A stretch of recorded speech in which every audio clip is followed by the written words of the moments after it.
Welcome to V3 news. లక్ష్యం సమాజహితం. ముందుగా headlines.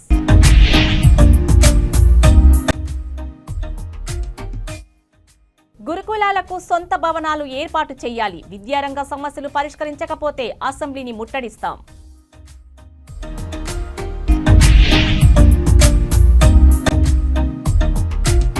Hyderabad లో ప్రీ లాంచింగ్ పేరిట ఆర్జే వెంచర్స్ భారీ మోసం. అపార్ట్మెంట్లు, ఫార్మల్ ల్యాండ్ కట్టిస్తామని ఆర్జే వెంచర్స్ లక్షల్లో వసూలు.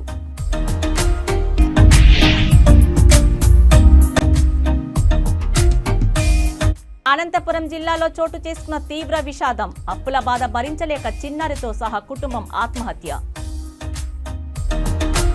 ఇక డీటెయిల్స్ చూస్తే ఆంధ్రప్రదేశ్ రాజకీయాల్లో పెను సంచలనం రేగుతుంది. గౌతమ్ అదానీ లంచాల కేసు వ్యవహారం జగన్ మెడకు చుట్టుకుంటున్న వేళ ఈ విషయాన్ని మరింత ధృవీకరిస్తూ జగన్ ప్రభుత్వంలో విద్యాశాఖ మంత్రిగా పనిచేసిన బాలినేని శ్రీనివాస్ మాట్లాడారు. అసలు పాయింట్ చెబుతూ బాలినేని మంత్రిగా నా నిర్ణయాలతో సంబంధం లేకుండానే అంతా జరిగిపోయింది. అలాంటి ఒప్పందాల విషయంలో ప్రభుత్వ పెద్దలు నాకెందుకు చెబుతారు? అప్పుడప్పుడు శ్రీకాంత్ వచ్చి ఒప్పందమని చర్చించేవారు, కానీ నాకు ఏ రోజు పూర్తి వివరాలు చెప్పలేదు.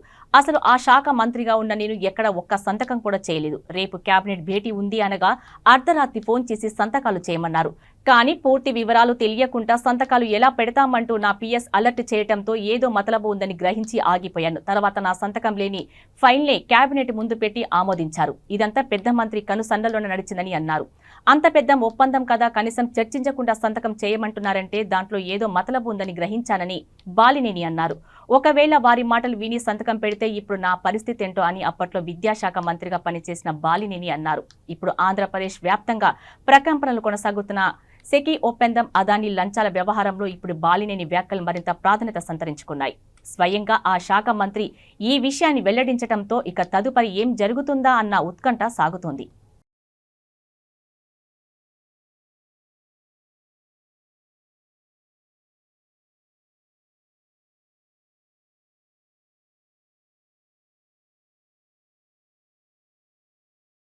హైదరాబాద్ లోని ఆర్జే వెంచర్స్ భారీ స్కామ్ కు పాల్పడింది. ఏకంగా 600 మందిని మోసం చేయడం కలకలం రేపుతుంది. ఇక వివరాల్లోకి వెళ్తే నగర శివార్లోని అపార్ట్మెంట్లు, ఫార్మల్ ల్యాండ్ కట్టిస్తామని ఆర్జే వెంచర్స్ లక్షల్లో వసూలు చేసింది. గట్కేసర్, నారాయణఖేడ్, పటాన్చెరు, కర్దనూర్ ప్రాంతాల్లో అపార్ట్మెంటు, ఫార్మల్ ల్యాండ్ పేరిట ఆర్జే వెంచర్స్ ప్రముఖులతో కలిసి అడ్వర్టైజ్మెంట్ చేశారు. 2020 నుండి ఇప్పటి వరకు మొత్తం 600 మందిని నుండి డబ్బులు వసూలు చేశారు. 20 లక్షల నుండి 50 లక్షల వరకు కట్టించుకున్నారు. చివరికి ఆర్జే వెంచర్స్ ఇప్పుడు బోర్డు తిప్పేసింది. దీంతో బాధితులు బషీర్బాగ్లోని CCS ముందు ఆందోళనకు దిగారు. తాము డబ్బులు కట్టి 4 ఏళ్లైనా కూడా ఇప్పటిదాకా ఎలాంటి నిర్మాణాలు జరగలేదని ఆగ్రహం వ్యక్తం చేస్తున్నారు.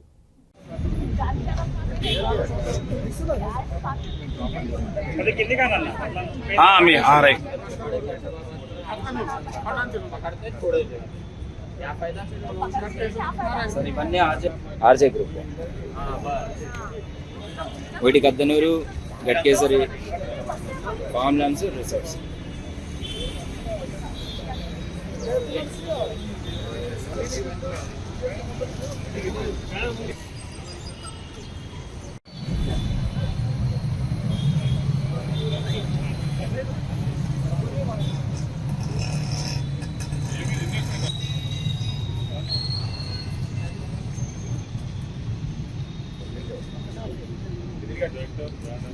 ఇచ్చిన సొమ్ము సార్ అది. ఆ అబ్బాయి బయటికి ఎంటేస్తున్నాడు సార్.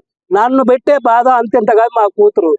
నేను ఇంత బాధపడుతుంటే కూడా ఒక్కసారి వచ్చి మా అమ్మాయి నాకు ఇచ్చిన కట్నం కింద సొమ్ము నాకు ఇవ్వండి అని అంటే, నువ్వు మర్యాదగా మాట్లాడు, ఎంతవరకు మాట్లాడాలి అంతవరకే మాట్లాడు, నువ్వు అంటవేందో నువ్వు అన్నదానికి నువ్వు మర్యాదగా మాట్లాడు, గెట్ అవుట్ అని సంబోధిస్తుంది సార్. అందుకని నా కూతురికి ఇప్పించిన కట్నం కింద సొమ్ము సార్. నేను 35 లక్షలు కట్టాను సార్. ఇవ్వండి సార్, కింద ఇచ్చిన సొమ్ము సార్ అది. ఆ అబ్బాయి బయటికి ఎంటేస్తున్నాడు సార్. నన్ను పెట్టే బాధ అంతెంత కాదు మా కూతురు. నేను ఇంత బాధపడుతుంటే కూడా ఒక్కసారి వచ్చి మా అమ్మాయి నాకు ఇచ్చిన కట్నం కింద సొమ్ము నాకు ఇవ్వండి అని అంటే, నువ్వు మర్యాదగా మాట్లాడు, ఎంతవరకు మాట్లాడాలి అంతవరకే మాట్లాడు, నువ్వు అంటవేందో నువ్వు అన్నదానికి నువ్వు మర్యాదగా మాట్లాడు, గెట్ అవుట్ అని సంబోధిస్తుంది సార్.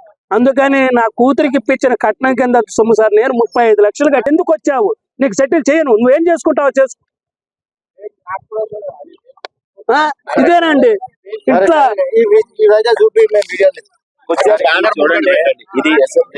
బ్యానర్ ముందు పెట్టి మీరు చూపించారు. ఇప్పుడు ఆల్మోస్ట్ 4 years కంప్లీట్ అయిపోయి 5th year కి వచ్చింది. బట్ స్టిల్ మేము తన్ని పొలైట్ గా మేడం రండి మీటింగ్ లో కూర్చోండి, మాకు ఏదో ఒకటి సెటిల్ చేసేయండి, క్లోజ్ చేసేసుకుందాం ఇష్యూ అని చెప్పినా గానీ ఇంతవరకే తను ముందుకు రాదు. సో మాకు మీ ద్వారా కొంచెం మా హెల్ప్ చేసి ఇష్యూ రిజాల్వ్ చేయగలిగితే గ్రేట్ఫుల్ సార్. విపరీతంగా యాడ్స్ ఇచ్చేసి కోటి గారితో వేరే వాళ్ళతో యాడ్స్ ఇప్పించేసి నారాయణఖేడ్ కారాముండిలో యాడ్స్ ఇప్పించేసి అమౌంట్ కలెక్ట్ చేశారు. డెవలప్మెంట్ లేదు, బిల్డింగ్స్ కట్టట్లేదు. గట్కేసర్ లేదు, కర్దనూరు లేదు, కారాముండి నారాయణఖేడ్ లేదు. అది మెయిన్ ప్రాబ్లం. అది దాదాపుగా ఇప్పుడు అంటే ఈ అమౌంట్స్ మనతో పాటు ఇంకా మంది ఉండేవాళ్ళు ఒక 50 crores నుంచి ల్యాండ్సే కొంటారు. ఇప్పుడు ల్యాండ్స్ ఉన్నాయి, వాళ్ళు సెటిల్ చేయదలుచుకుంటే సెటిల్ చేసేయచ్చు. 4 సంవత్సరాలు అయిపోయింది సార్. 4 సంవత్సరాలు అయిపోయింది. 2020లో నుంచి స్టార్ట్ అయింది బిజినెస్. అప్పటి నుంచి ఇది 2020లో ల్యాండ్ ఇచ్చేటప్పుడు కూడా 10 రూపాయల ల్యాండ్ 20 రూపాయలకి అమ్ముతున్నారు. చేయండి మాకు వడ్డీ రేట్తో ఇమ్ముంటే మా 10 రూపాయల వస్తువుని 20 రూపాయలు చెప్పి అవి తీసుకోండి, మా దగ్గర అయ్యే ఉన్నాయి అనేది ఎంతవరకు న్యాయం మీరే చెప్పాలి. ఇప్పుడు కాంపన్సేషన్ చేయొచ్చు, ఎట్లా చేయాలి? దాంట్లో మళ్ళీ బిజినెస్ చేయకూడదు కదండి. దాంట్లో బిజినెస్ మార్కెట్ వాల్యూ 10 రూపాయలు ఉంటే 20 రూపాయలు ఉంది, ఆ లెక్క బట్టి తీసుకోండి అంటే అసలే పోయింది, వడ్డీ పోయింది. ఇంకా మేము 10,000 4 సంవత్సరాల కింద ఇచ్చేటప్పుడు పొలం ఇచ్చేటప్పుడు కూడా అక్కడ మార్కెట్ రేట్కి ఇవ్వండి, డబల్ ఇవ్వద్దు అనేది మా సబ్జెక్ట్. కానీ మీటింగ్లకి రావట్లేదు, చెప్తే వినట్లేదు. ఇదిగో అదిగో అని చెక్కులు ఇవ్వటం. 6 నెలలు ఇప్పుడు ఎవరన్నా పంచాయతీకి వచ్చారు, 3 నెలలు 6 నెలలు చెక్కులు ఇస్తారు.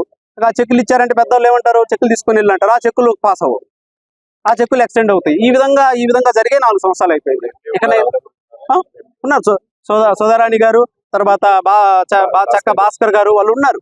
వాళ్ళు ముందుకు వచ్చి ఎవరైతే బాధితులు అయ్యారో వాళ్ళకి సెటిల్ చేయాలనేది మా కోరిక. 2020లో పే చేశాను సార్ అమౌంట్. అనంతపురం జిల్లాలో తీవ్ర విషాదం చోటు చేసుకుంది. అప్పుల బాధతో ఓ కుటుంబం ఆత్మహత్యకు పాల్పడిన ఘటన ఆలస్యంగా వెలుగు చూసింది. చిన్నారితో సహా దంపతులు బలన్మరణానికి పాల్పడ్డారు. పోలీసులు, స్థానికులు తెలిపిన వివరాల ప్రకారం నార్పల మండలం కేంద్రంలోని సంత బజారులో కృష్ణ కిషోర్ శిరీష దంపతులు తమ 5 నెలల చిన్నారితో కలిసి నివాసముంటున్నారు. వీరు గత 5 రోజులుగా ఇంటి నుండి బయటకు రాలేదు. ఇంట్లో నుండి దుర్వాసన రావడంతో అనుమానం వచ్చిన చుట్టుప్రక్కల వాళ్ళు పోలీసులకు సమాచారం ఇచ్చారు. ఘటనా స్థలానికి చేరుకున్న ఎస్ఐ సాగర్, ఆర్ఐ జ్యోతి, ఏఎస్ఐ నాగరాజు ఇంటి తలుపులు బద్దలు కొట్టి చూడగా దంపతులు ఉరి వేసుకుని చనిపోయారు. దీనిపై కేసు నమోదు చేసి దర్యాప్తు చేస్తున్నట్లు పోలీసులు తెలిపారు.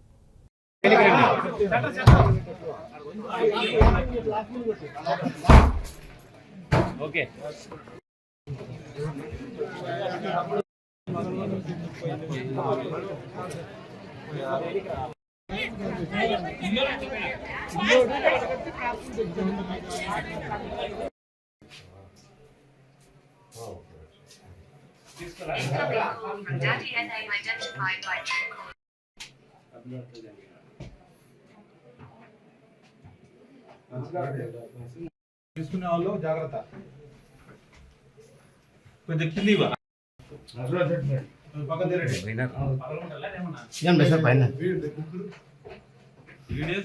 లైవ్ అందరూ చేయదండి.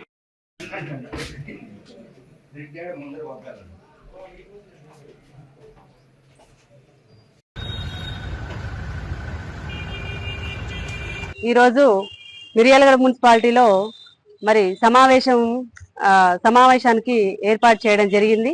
మరి సమావేశంలో మేము వాళ్ళు ఇబ్బంది పడే దాని గురించి మేము ఈరోజు మీటింగ్ లో మాట్లాడదామని వచ్చినాము. మరి గతంలో కూడా మీటింగ్ ప్రజల యొక్క సమస్యలు వినకుండానే బైకాట్ చేయడం జరిగింది. ఇప్పుడు కూడా మరి వాళ్ళే కాంగ్రెస్ దాన్ని దృష్టిలో ఉంచుకోవట్లేదో నాకు అర్థం కావట్లేదు. మరి ఒకటి ఏంటంటే మరి వాళ్ళు ఎవరి అండా చూసుకొని అక్రమ కట్టడాలు చేస్తారు అనేది కూడా మరి తెలవాలి కదా జనాలకి. మరి ఈ రోజు ఈ ఒక్క దాంతోటే కాదు, పేద ప్రజలు పొట్టగొట్టడానికి కూడా ముందడుగు వేస్తారు వీళ్ళు. అందుకే మేము మరి ఇంకో విషయం ఏంటంటే మున్సిపల్ కాంప్లెక్స్ విషయంలో కూడా భారతీయ జనతా పార్టీ ఎప్పుడు కూడా సపోర్ట్ గా ఉంటుందని మీ అందరికి కూడా తెలియజేస్తున్నాం.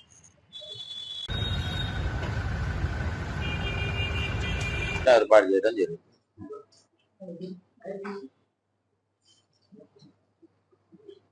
వాస్తవంగా ఈ నెల 12వ తారీఖు సమావేశం ఉంటే దాన్ని ఈ కులగణన జరుగుతుందన్న కారణంతో 18వ తారీఖు అది అయిపోతుందని 21వ తారీఖు రోజు అంటే ఈ రోజు మీటింగ్ ఏర్పాటు చేయడం అయింది.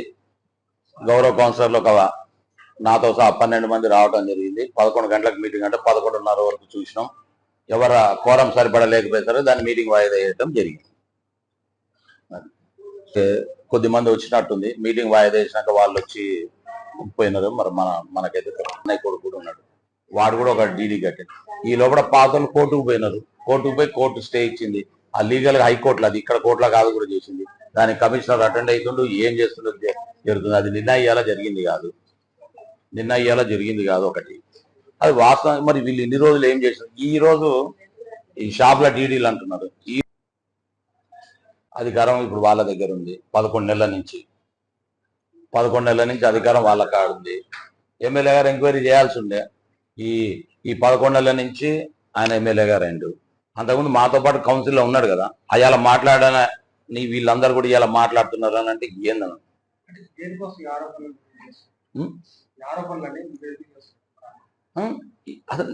ఆ రోజు ఎందుకు మాట్లాడలేదు? గతంలో ఎందుకు మాట్లాడలే? ఈ షాపుల డీడీలు నాకు ఇస్తారా?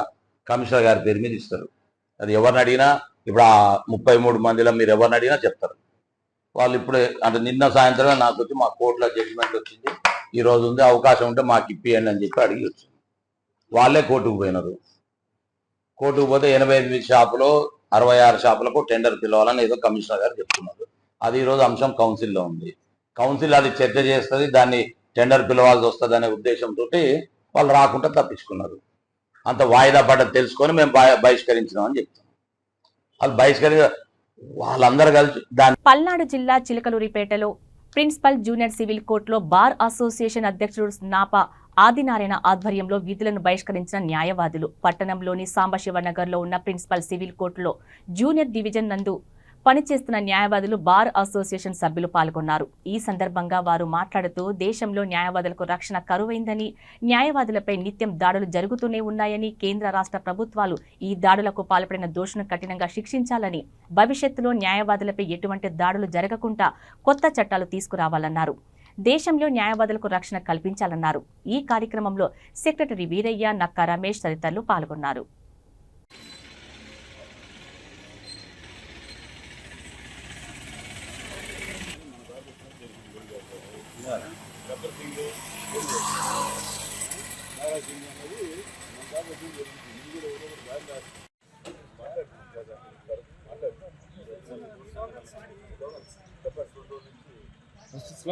ఆయన ఇబ్బంది పెట్టాడు, ఆయన చనిపోయాడు.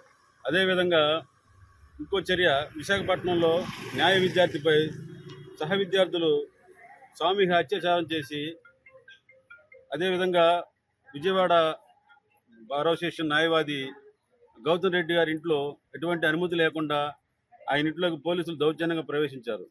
ఇట్లాంటి చర్యను ఖండిస్తూ నిన్నటి రోజు, అదేవిధంగా ఈరోజు చిలకలూరిపేట బార్ అసోసియేషన్ తరఫున నిరసన తెలియజేస్తూ విధులకు బహిష్కరించాం. అదేవిధంగా న్యాయవాదులకు రక్షణ కల్పిస్తూ అడ్వకేట్ ప్రొటెక్షన్ యాక్ట్ కావాలని చెప్పి కోరుకుంటూ, వర్ధిల్లాలి న్యాయవాదుల ఐక్యత, వర్ధిల్లాలి న్యాయవాదుల ఐక్యత, ఖండించాలి న్యాయవాదుల మీద దౌర్జన్యాలను, ఖండించాలి న్యాయవాదుల మీద దౌర్జన్యాలను. విధి నిర్వహణలో భాగంగా ఒకళ్ళు వాది తరపున ఒకళ్ళు ప్రతివాది తరపున వాదించడం అనేది వారి యొక్క వ్యక్తిత్వ ధర్మం. అదే క్రమంలో ఇటీవల కాలంలో కేసులు ఏదైనా పోలీసుల నుంచి వచ్చినప్పుడు ప్రజలు సహజంగానే అడ్వకేట్స్ని అప్రోచ్ అవుతా ఉన్నారు. పోలీస్ స్టేషన్కి స్వేచ్ఛగా వెళ్ళి వాళ్ళు మాట్లాడుకోవాలంటే భయపడే పరిస్థితులు కల్పించారు. కాబట్టి సహజంగా అడ్వకేట్స్ని పిలుచుకొని పోలీస్ స్టేషన్కి వెళ్ళడం అనేది పరిపాటు అయిపోయింది. అయితే దీంట్లో ఎక్కడా కూడా ప్లేడర్ యొక్క వ్యక్తిగతం అనేది ఏది ఉండదు. మరి అటువంటి క్రమంలో నచ్చనటువంటి వాళ్ళు అడ్వకేట్స్ మీద దాడి చేయడం అనేటువంటిది ఇటీవల కాలం చాలా పరిపాటు అయిపోయింది. ఇది క్రూరత్వానికి సాక్షిభూతంగా చంపేదాకా కూడా జరుగుతూ ఉన్నాయి. మరి అనేక ప్రాంతాల్లో ఇటీవల కాలంలో పెట్టేయకపోతున్నటువంటి సందర్భంలో ప్రభుత్వం ఇప్పటికైనా అడ్వకేట్స్ ప్రొటెక్షన్ యాక్ట్ని అమల్లోకి తీసుకురావాల్సిన అవసరం ఉంది. అదే మాదిరిగా జనాభా నిష్పత్తికి తగిన విధంగా పోలీసింగ్ని పెంచాల్సిన అవసరం ఉంది. మరి ఇటువంటి కేసుల్ని త్వరితగతిన విచారించి ఫాస్ట్ ట్రాక్ కోర్టులను ఏర్పాటు చేసి కఠినంగా శిక్షించి ప్రజలకు చట్టాలపైన నమ్మకాన్ని కలిగించాలి. నేరం చేసిన వాళ్ళు ఏ స్థితిలో ఉన్నా, ఎటువంటి రాజకీయ అండదండలు ఉన్నా, పలుకుబడి ఉన్నా కఠినంగా శిక్షిస్తారు అనేటువంటి చట్టబద్ధ పాలన ఈ దేశంలో ఉంది అనేటువంటి నమ్మకాన్ని కలుగు చేయాల్సిన అవసరం ఉంది. 77 సంవత్సరాల స్వతంత్రం తర్వాత చట్టాన్ని ఎవడు పడితే వాడు స్వేచ్ఛగా చేతుల్లో తీసుకొని శిక్షలు విధించే పరిస్థితి వస్తూ ఉందంటే ప్రభుత్వాలు ఏ మేరకు ఫెయిల్ అవుతున్నాయి అనేటువంటిది పౌర సమాజం, మేధావులు, మరి రాజకీయంలో ఉన్నటువంటి వాళ్ళందరూ కూడా, పాలకులు అందరూ కూడా ఆలోచించాలని. ఇది ఏ ఒక్కరికి సంబంధించిన విషయం కాదు, ఎవరికైనా ఎప్పుడైనా జరగవచ్చు. కాబట్టి మరి పటిష్టమైనటువంటి చట్టాలని సక్రమంగా సమయానుకూలంగా మరి అమలు జరిగే విధంగా చర్యలు చేపట్టాలని కోరుతా ఉన్నాం. నిజామాబాద్ జిల్లా కందకుర్తి నుండి భద్రాచలం వరకు హారతి కార్యక్రమాలు కొనసాగుతున్నాయని శ్రీ సాయిరెడ్డి స్వామీజీ తెలిపారు. పెద్దపల్లి జిల్లా రామగుండం నియోజకవర్గం అంతర్గా మండలంలో గోలివాడలో గోదావరి నదికి మహాహారతి కార్యక్రమం నిర్వహించారు. గోదావరి హారతి ఉత్సవ సమితి ఆధ్వర్యంలో ఏర్పాటు చేసిన కార్యక్రమంలో రాష్ట్ర కన్వీనర్ క్యాతం వెంకటరమణ మాట్లాడుతూ, ఒకప్పుడు నదీ తీరాలలో హైందవ సంస్కృతి పరిడవిల్లిందని, అప్పటి పునర్వైభవం తీసుకురావడంతో పాటు అపారమైన జల సంపదను, వ్యవసాయ అభివృద్ధి లాంటి ఆర్థిక ప్రగతికి తోడ్పాటు అందించాలన్నారు.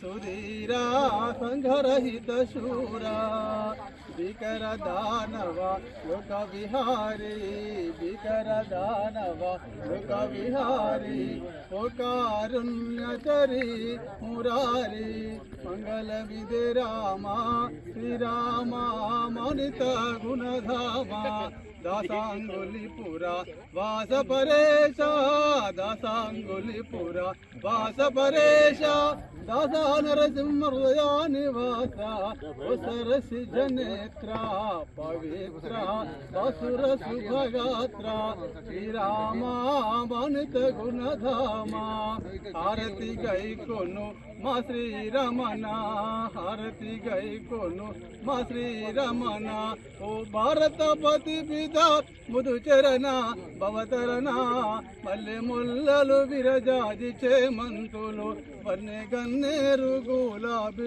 భారత్ మాతాకి అందరికీ నమస్కారం. ఈ కార్యక్రమ నిర్వాహకులు, గోదావరి మహాహారతి ఉత్సవ సమితి నాయకులు, గౌరవ భారతీయ జనతా పార్టీ సీనియర్ నాయకులు క్యాతం వెంకటరమణ గారు, ఈ కార్యక్రమంలో భాగస్వాములైనటువంటి అంతర్గా మండల అధ్యక్షులు బాణాల స్వామి గారు, Bharatiya Janata party OBC Morcha executive member Bodakunti Subhash గారు. మరి ఈ కార్యక్రమాన్ని వారు 13 సంవత్సరాల నుంచి ప్రారంభిస్తే ఇక్కడ అంతర్గాంలో ఇది 3వ సంవత్సరం. దీన్ని ముందుండి నడిపిస్తూ ఈ కార్యక్రమ ఏర్పాట్లను చూస్తున్నటువంటి పెద్దలు గౌరవనీయులు లోకనాథం గారు, మాడ ప్రభాకర్ రెడ్డి గారు, మల్లేష్ అన్న, మరి ఇప్పుడే విచ్చేసినటువంటి బ్రాహ్మణపల్లి మాజీ సర్పంచ్ గారు, అధిక సంఖ్యలో పాల్గొన్న నాయకులు, భారతీయ జనతా పార్టీ కార్యకర్తలు పెద్ద ఎత్తున మరి ఎంతో పవిత్రమైనటువంటి ఈ కార్యక్రమంలో భాగస్వాములైనటువంటి మనం కార్యక్రమాన్ని ముందుకు తీసుకెళ్తాము. ఇంట్లో ప్రతి శుభకార్యానికి, భగవంతుడి కార్యక్రమానికి ఏదైనాను నదీ స్నానం ఆచరించిన తర్వాతనే మనము ఆ కార్యక్రమాన్ని ముందుకు తీసుకుపోతాం. ఎందుకంటే ఎలాంటి చెడు ప్రభావం మన పైన ఉండకుండా, ఏమున్నా ప్రతీది కూడా తొలగిపోయే దానికోసము మనం నదీ స్నానం ఆచరిస్తాము. మంచిని చెడుని మరి తనలో దాచుకొని ప్రజలందరికీ సుఖాన్ని, సంతోషాన్ని, దీవెనలు అందించి మనల్ని ముందుకు నడిపిస్తూ ఉంటుంది నదీమ తల్లి. కాబట్టి ఎప్పుడు కూడా మనం భక్తి శ్రద్ధలతోటి ఆచరించాల్సినటువంటి అవసరం ఉంది. నదులని కాపాడుకోవాల్సినటువంటి అవసరం ఉన్నది. కాబట్టి ఇవాళ ఇంత గొప్ప కార్యక్రమంలో మనం గోదావరి మహాహారతి అంటే టీవీలలో చూస్తాము, టీవీలలో చూసి సంతోషపడతాం. కానీ ప్రత్యక్షంగా ఈ కార్యక్రమంలో పాల్గొనేటువంటి అవకాశం మనందరికి కూడా అందడం అనేది చాలా గొప్ప వరం. ఈ కార్యక్రమానికి మరి గత 13 సంవత్సరాల నుంచి కూడా క్యాతం వెంకటరమణ గారు ఈ కార్యక్రమాన్ని నిర్వహిస్తూ ఉన్నారు. ఏదైతే గోదావరి పరివాహక ప్రాంతాలలో తప్పకుండా అన్ని చోట్ల చేయాలని ప్రతిష్ట చేసుకున్నాము. ఈ ప్రాంతంలో ముఖ్యంగా అంతర్గా మండలంలో దాదాపు అన్ని గ్రామాలలో ఎంతో గొప్పగా ఆధ్యాత్మిక భావనతోటి భక్తి శ్రద్ధలతోటి ప్రజలంతా కూడా ఒక మంచి ఆధ్యాత్మిక భావనతోటి ఇక్కడ ప్రజలంతా కూడా జీవిస్తూ ఉంటారు. చాలా సంతోషం. ఇది ఇంకా కూడా ముందుకు పోవాల్సినటువంటి అవసరం ఉంది. భవిష్యత్ తరాలకి మనం నేర్పించాల్సినటువంటి అవసరం ఉంది. మన సంస్కృతి సాంప్రదాయాల యొక్క విశిష్టతలని మనం కాపాడుకోవాలి, భవిష్యత్ తరాలకు అందించాలని మనస్ఫూర్తి ఆకాంక్షిస్తూ మరి మహాహారతిలో పాల్గొనేటువంటి అవకాశం నాకు దొరకడం, ఇక్కడికి రావడం చాలా సంతోషకరంగా భావిస్తూ ఆ అమ్మ ఆశీర్వాదం మీ అందరిపై ఉండాలని, అందరూ కూడా సంతోషంగా ఉండాలని మనస్ఫూర్తిగా కోరుకుంటూ సెలవు తీసుకుంటాను. ధన్యవాదాలు. భారత ఐక్య విద్యార్థి ఫెడరేషన్ మొదటి అఖిల భారత మహాసభలు 2024 డిసెంబర్ 14, 15 తేదీలలో ఆంధ్రప్రదేశ్ రాష్ట్రంలో విజయవాడ కేంద్రంలో నిర్వహించడం జరుగుతుందని యుఎస్ఎఫ్ఐ తెలంగాణ రాష్ట్ర సహాయ కార్యదర్శి పెద్దబోయిన వీరబాబు తెలిపారు. దేశవ్యాప్తంగా విద్యారంగంలో వస్తున్న మార్పులను చర్చించి భవిష్యత్తు ఉద్యమాలు రూపొందించుకోవటం ఈ మహాసభ ముఖ్య ఉద్దేశమని అన్నారు. విద్యారంగంలో పాలక ప్రభుత్వాలు తీసుకొస్తున్న విధానాలపై మరిన్ని ఉద్యమాలు, పోరాటాలు చేయాల్సిన అవసరం ఎంతైనా ఉందని వీరబాబు అన్నారు. చిన్నగూడూరు మండలంలో నూతనంగా ఏర్పడ్డటువంటి మండలం ఏదైతే చిన్నగూడూరు మండలం ఉందో, చిన్నగూడూరు మండలానికి సంబంధించినటువంటి ఎస్సీ హాస్టల్, ఎస్టీ హాస్టల్, బాయ్స్కి సంబంధించినటువంటి హాస్టల్ని ఎంఆర్ఓ ఆఫీస్గా మార్చారు. అదేవిధంగా అక్కడ ఉన్నటువంటి ఎస్టీ హాస్టల్ని కూడా కేజీబీకి సంబంధించిన హాస్టల్గా మార్చారు. అక్కడ ఉన్నటువంటి KGB hostel, Kasturba Gandhi hostel ఇప్పటి వరకు కూడా పూర్తి స్థాయిలో బిల్డింగ్ పూర్తి కాలేదు. కాంట్రాక్టర్ లోపం వల్ల, అక్కడ ఉన్నటువంటి ల్యాండ్ ఇష్యూ వల్ల, అది కోర్టులో ఉండడం వల్ల విద్యార్థులు బిల్డింగ్ లేక ఇబ్బంది పడుతూ ఉన్నారు. అదేవిధంగా బాయ్స్, ఎస్సీ, ఎస్టీ హాస్టల్కి సంబంధించినటువంటి విద్యార్థులు తెలంగాణ రాష్ట్ర వ్యాప్తంగా కూడా ఎక్కడా లేనటువంటి విధంగా చిన్నగూడూరు మండలంలో ఒక పెంకుటిల్లు రూపంలో అక్కడ ఎస్టీ హాస్టల్ ఈనాడు విద్యార్థులు హాస్టల్లో ఉండడం జరుగుతూ ఉంది. ఒక పెంకుటిల్లులో, ఒక రేకులిల్లు పెంకుటిల్లులో విద్యార్థులు ఈనాడు హాస్టల్లో ఉంటున్నారు. తెలంగాణ రాష్ట్రంలో తెలంగాణ తెచ్చుకుంది ఇదేనా? నీళ్లు, నిధులు, నియామకాలు అని తెచ్చుకున్నాం, కొట్లాడి తెచ్చుకున్నాం. నేటి బాలలే రేపటి పౌరులు అన్నారు. విద్యార్థులు అమరులైనటువంటి విద్యార్థులకే ఈనాడు హాస్టల్ ఉండడానికి కూడా హాస్టల్ లేనటువంటి పరిస్థితి. వర్షం వచ్చినా కురుస్తుంది, ఏదొచ్చినా కూడా మొత్తం కురుస్తుంది. విద్యార్థులు వర్షం వస్తే మాత్రం ఇంటికి వెళ్లాల్సిన పరిస్థితి ఏర్పడుతుంది. అప్పుడు హాస్టల్ క్లోజ్ చేయాల్సిన పరిస్థితి ఏర్పడుతుంది. చిన్నగూడూరు మండలంలో ప్రభుత్వ జూనియర్ కళాశాల ఏర్పాటు చేయాలి, ఎస్టీ, ఎస్సీ కాలేజ్ హాస్టల్ ఏర్పాటు చేయాలి. అక్కడ ఉన్నటువంటి సంక్షేమ హాస్టల్, ఎస్సీ, ఎస్టీ నూతన భవనాలు ఏర్పాటు చేయాలి. తక్షణమే ఎంఆర్ఓ ఆఫీస్ని హాస్టల్ విద్యార్థులకు తక్షణమే అందజేయాలి. లేని ఎడల పెద్ద ఎత్తున ఆందోళన కార్యక్రమాలు చేస్తాం. అదేవిధంగా విద్యార్థులకు ఇప్పటి వరకు కూడా ఫీజు రియంబర్మెంట్, స్కాలర్షిప్లు విద్యార్థులకు ఇస్తామని చెప్తున్నటువంటి ప్రభుత్వం కానీ ఆచరణలో మాత్రం ఇప్పటివరకు చూపించకపోవడం వల్ల ఇంటర్మీడియట్ కానీ, డిగ్రీ కానీ, వొకేషనల్ కానీ, ఐటీఐ కాలేజీకి సంబంధించినటువంటి విద్యార్థులను ఈనాడు ప్రైవేట్ యాజమాన్యాలు స్కాలర్షిప్లు గవర్నమెంట్ ఇవ్వట్లేదని ఈనాడు ప్రైవేట్ యాజమాన్యాలు విద్యార్థుల దగ్గర స్కాలర్షిప్లు, ఫీజు రియంబర్మెంట్ లాగుతూ ఉన్నారు. మీరు ఫీజు రియంబర్మెంట్ కానీ, స్కాలర్షిప్లు కానీ ఇవ్వకపోతే తక్షణమే కాలేజీకి మీరు రావద్దు, మీరు పరీక్షలు రాయొద్దు అనేటువంటిది ఒత్తిడి తీసుకొస్తా ఉన్నారు ఈ రాష్ట్ర వ్యాప్తంగా. కాబట్టి రాష్ట్ర వ్యాప్తంగా ఫీజు రియంబర్మెంట్, స్కాలర్షిప్లు తక్షణమే విడుదల చేయకపోతే చలో అసెంబ్లీ ముట్టడిస్తాం అనేటువంటిది యుఎస్ఎఫ్ఐ విద్యార్థి సంఘంగా మేము పిలుపునిస్తా ఉన్నాం. రాబోయే వారం రోజుల్లో, ఈ నెలలో నవంబర్ లాస్ట్ లోపల ఫీజు రియంబర్మెంట్, స్కాలర్షిప్లు తక్షణమే విడుదల చేయకపోతే పెద్ద ఎత్తున విద్యార్థులతోటి అసెంబ్లీ ముట్టడిస్తామని యుఎస్ఎఫ్ఐ ఆధ్వర్యంలో భారీ ఎత్తున ముట్టడిస్తామని ఇందు మూలంగా తెలియజేస్తా ఉన్నాం. ఇట్లు యుఎస్ఎఫ్ఐ మానుకోట జిల్లా కమిటీ. ఇవి బులెటిన్ అప్డేట్స్. మరిన్ని అప్డేట్స్ కోసం చూస్తూనే ఉండండి V3 న్యూస్. లక్ష్యం సమాజహితం.